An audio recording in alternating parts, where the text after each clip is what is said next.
For my CS50 Final Project, I made a productivity app using HTML, CSS, and JavaScript and jQuery called Focust. The basic tasks are a to-do list where the user can input items here, like take duck for a walk. Oop, that's good enough. Okay, and the items can be completed and moved to a completed list, or moved back to the to-do list, or they can be deleted. I also created a function for a Pomodoro-style timer where the time can be incremented by multiples of 5 and started. There is a gong sound once the timer goes off, but we're not going to have time to hear that.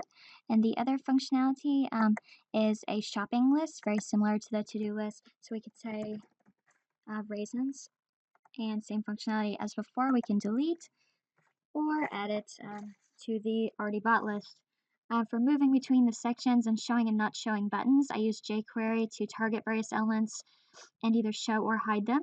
I added click event listeners to the add buttons. If there is a value entered, it's sent to a function that adds the item to the HTML of the page body with buttons for completing and deleting items, of course, which each have their own click event listeners and functions for removing elements and moving elements to the bottom list.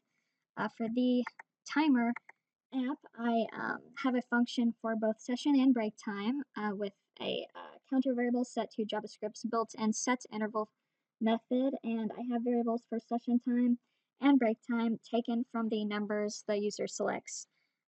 There are conditional statements like if count equals 0, a buzzer will sound, and a clear interval section will be executed for the timekeeping variable.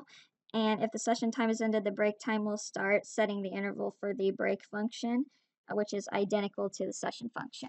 And that's basically it for my app. Thank you for watching.